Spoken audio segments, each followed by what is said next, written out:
Loh, kan baru dipakai sekarang, nanti itu kewenangan penyidik.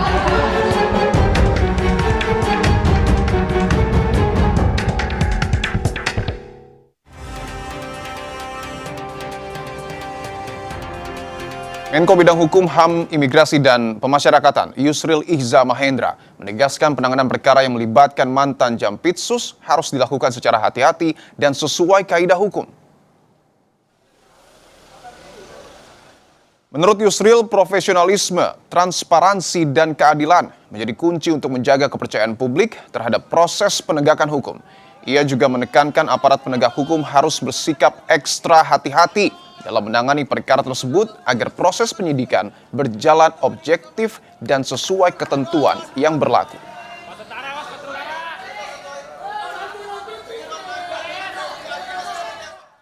Dalam kasus dugaan terjadinya tindak pidana yang melibatkan pimpinan yang sekarang sudah mengundurkan diri dari kejaksaan, memang diperlukan satu sikap ekstra hati-hati. Dan ketika para jaksa yang sekarang ini menerima pelimpahan untuk menangani perkara ini, untuk melakukan penyidikan lanjutan setelah ditetapkan sebagai tersangka, tetap harus memegang teguh kaidah-kaidah hukum. Ini merupakan satu ujian yang berat bagi kita, tapi sebagai satu kenyataan yang kita tidak dapat tolak dan kita bantah, dan karena itu harus dengan ketegaran, keberanian, dan keyakinan yang kuat bahwa hukum harus ditegakkan. Penguasaannya ada di klien kami, penguasaan, kepemilikan. Jadi itu bukan milik Pak Febri.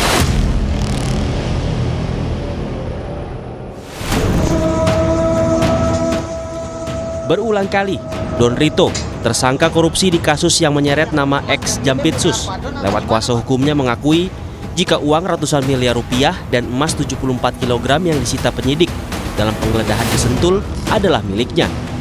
Kuasa hukum Don Rito, Handika Honggowongso, menjelaskan hal itu setelah kliennya menjalani proses pemeriksaan tersangka untuk pertama kalinya di Kejaksaan Agung kemarin.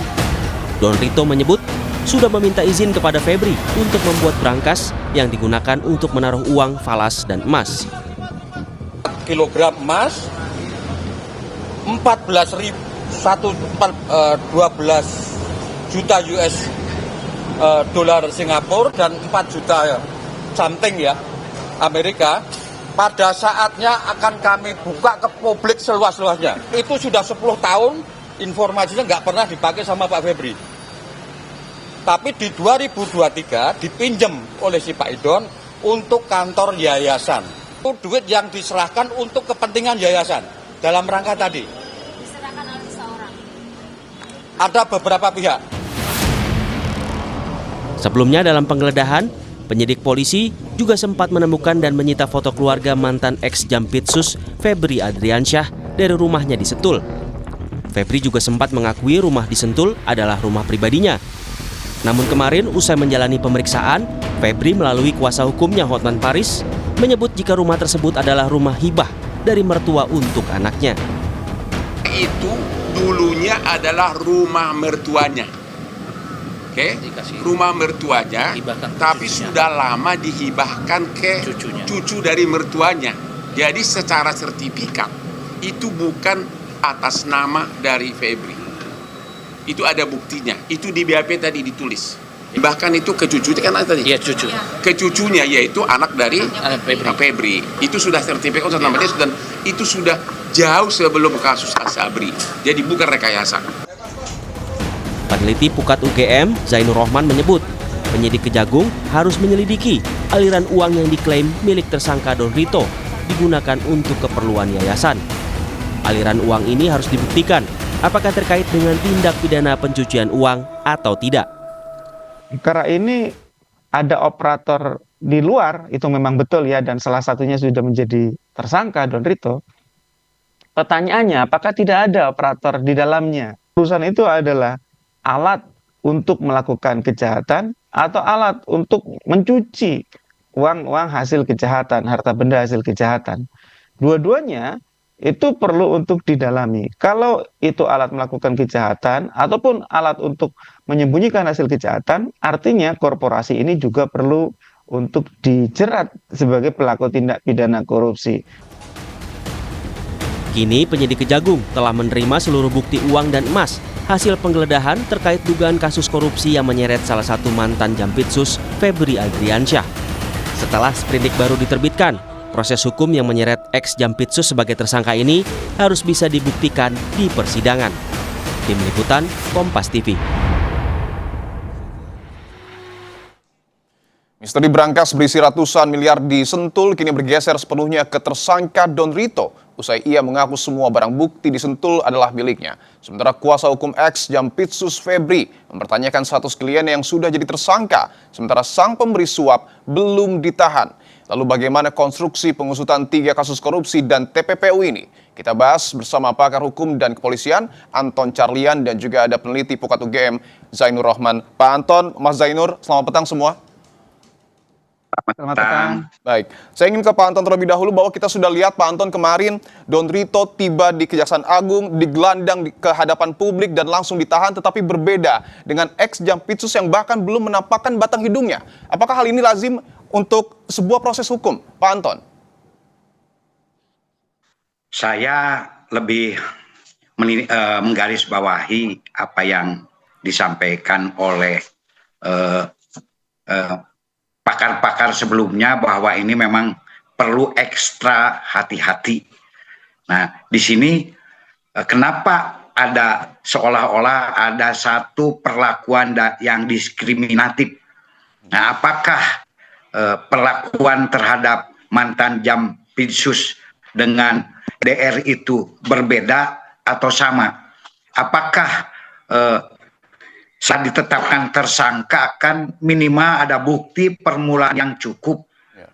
Nah, di sini justru dari awal pun juga masyarakat agak pesimis, agak meragukan apabila hal ini ditangani oleh kejaksaan sebagai institusi awal tempat saudara ini berada. Di sini kita harus tetap punya semangat bahwa ini adalah memerangi korupsi, perang dengan korupsi. Betul. Tidak melindungi ya oknum-oknum tertentu. Nah, ini ada indikasi ya harus ada perlakuan yang sama. Oke, dan memang kemarin Kabid Humas Polda Metro Jaya juga sudah sudah menegaskan bahwa memang status tersangka dari Febri Adriansyah ini sudah sah tetapi tidak ditahan. Tanggapan Anda seperti apa? Ya, memang tersangka ini bisa ditahan atau tidak. Nanti bisa ditentukan statusnya apakah bisa ditahan atau tidak setelah diadakan pemeriksaan terhadap bersangkutan. Apakah nanti bisa membuktikan tuduhan-tuduhan karena TPPU ini adalah pembuktian terbalik dengan alat-alat bukti yang ada. Nah, apabila yang bersangkutan tidak bisa membuktikan semua yang sudah dipersangkakan kepada yang bersangkutan, bisa langsung diadakan penahanan. Jadi kemungkinan saudara FA ini belum ditahan karena belum apakah sudah dilakukan pemeriksaan atau belum. Ini kemarin sebenarnya juga sudah disampaikan sudah dilakukan pemeriksaan sebagai tersangka oleh Kejaksaan Agung. Saya ingin ke Mas Zainur melihat apa yang kemudian terjadi dalam proses hukum ini. Mas Zainur, apakah terlihat begitu ada hal-hal yang tidak lazim dalam proses hukum yang tengah berjalan? Ya, karena memang perkara ini dari awal justru tidak lazim ya. Mulai dari penyerahan di tahap penyidikan tetapi belum selesai, itu kan sudah tidak lazim, tidak ada dasar hukumnya di dalam KUHP. Yang kedua, perlakuan yang berbeda antara FA dengan DR, sesama tersangka, yang satu ditahan, yang satu tidak. Tentu memang penyidik punya kewenangan subjektif untuk menentukan apakah tersangka harus ditahan atau tidak. Tetapi menurut saya resiko yang lebih besar justru ada di FA. Bayangkan, ex-Jampitsus dengan jabatan yang sangat tinggi, pengetahuan hukum yang sangat mumpuni, power yang masih sangat berpengaruh, menurut saya ini justru lebih perlu untuk ditahan daripada DR. Atau setidak-tidaknya ya sama-sama ditahan. Itu saja ketika ada perlakuan yang berbeda sudah menunjukkan ada sesuatu. Apakah lebih karena ewo pakewo, karena FA ini adalah pejabat tinggi, sedangkan DR ini adalah orang biasa. Nah, kalau ada perlakuan yang berbeda, maka itu menunjukkan perkara ini bermasalah dari depan sampai sekarang. Ketika sudah dilimpahkan di tahap penyidikan kepada Kejaksaan Agung pun perkara ini ternyata juga bermasalah sampai sekarang, gitu Mas. Oke, tidak hanya proses hukum Mas Zainur, tapi yang menarik juga pernyataan yang kemudian juga sudah disampaikan sebelumnya oleh kuasa hukum Don Rito yang mengklaim bahwa emas 74 kg termasuk uang senilai 476 miliar rupiah dengan berbagai falas asing di Sentul itu dimiliki dalam tanda kutip dan di bawah penguasaan dari Don Rito. Meskipun sebelumnya Febri Adriansyah mengakui rumah tersebut adalah rumah miliknya. Tanggapan Anda, Mas Zainur? Ya, penegakan hukum itu tidak bergantung kepada pengakuan dari seorang tersangka atau nantinya terdakwa. Oke. Ya, semua orang boleh mengatakan, oh itu emas saya, oh itu uang saya. Tetapi kan apa buktinya? Kalaupun memang uang dia atau emas dia, pertanyaannya diperoleh dari mana? Nah, di dalam pasal 77 dan pasal 78 Undang-Undang TPPU ada pembalikan beban pembuktian. Ya, DR ini kalau ngaku-ngaku dia harus buktikan apakah dia nemu harta karun misalnya atau hasil bisnis misalnya. Logis nggak kalau dia punya uang segitu banyak? Apa bisnisnya? Berapa keuntungannya? Bagaimana laporan keuangannya? Bagaimana audit terhadap bisnisnya? Bagaimana SPT-nya? Ya, jadi ini semua akan dibuktikan, akan diuji nantinya di depan persidangan. Nah, concern saya adalah ya keterangan-keterangan dari kuasa hukum itu tidak perlu kemudian harus membuat gentar baik dari sisi penyidik atau membingungkan masyarakat. Sudah merupakan tugas dari pembela hukum untuk membela kepentingan klien termasuk membuat kabur perkara, mempengaruhi opini publik sehingga tujuan akhirnya tentu adalah agar klien bisa bebas dari jeratan hukum. Tapi menurut saya ini semua tidak mudah untuk untuk dikibulin gitu ya. Kenapa? Karena pasti penyidik sebelumnya pun dari Polri sudah punya informasi nexus ya, hubungan antara DR dengan FA, komunikasi digital mereka, ya mulai dari kegiatan bisnis bersama mereka, termasuk juga aliran-aliran dana di antara mereka. Dan juga yang paling penting adalah karena ini diduga terkait dengan perkara-perkara yang ditangani oleh Jampitsus, yaitu perkara Asabri, perkara lain-lain, itu kemudian nanti akan dilihat ini DR ini dapat uang dari mana, kan dugaannya dari perkara-perkara yang dihandle oleh pihak kejaksaan.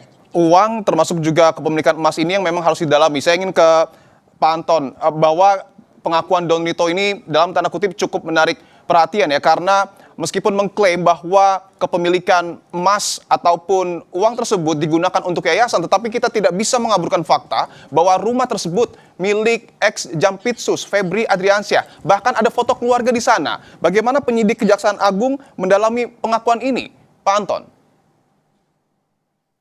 Saya rasa ya tidak sesederhana itulah gitu kan. Dan para penyidik pun juga jangan terjebak dengan skenario keterangan terdakwa atau tersangka. Ini hanya salah satu dari alat bukti saja, yaitu keterangan terdakwa. Di mana kalau terdakwa tersangka ini kan cenderung untuk ngeles lah, cenderung untuk mengingkari.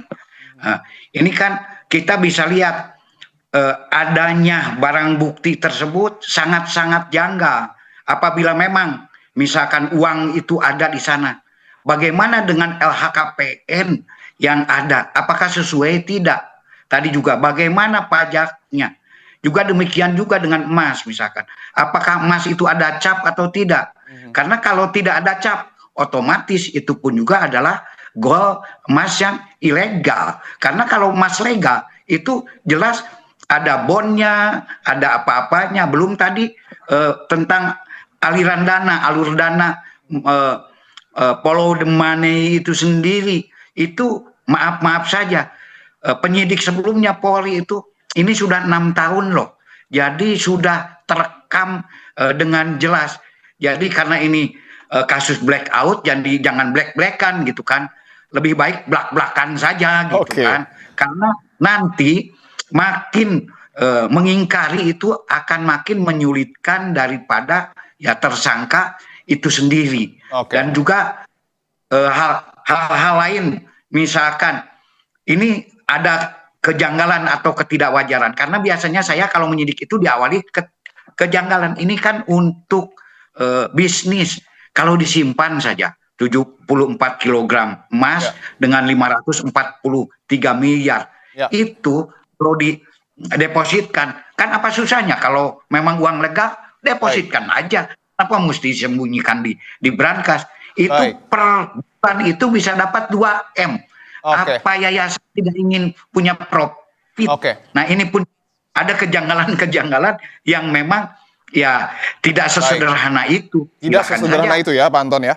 Saya ingin ke Sesederhana itu. Baik, saya ingin ke Mas Zainur bahwa kita sudah membuka fakta yang kemudian tertuang ya ataupun terlihat dan juga sudah disampaikan oleh sejumlah pihak, tapi pertanyaannya menurut Anda Mas Zainur, apakah pengakuan Don Rito ini berpotensi menghilangkan unsur pidana terhadap ex Jampitsus?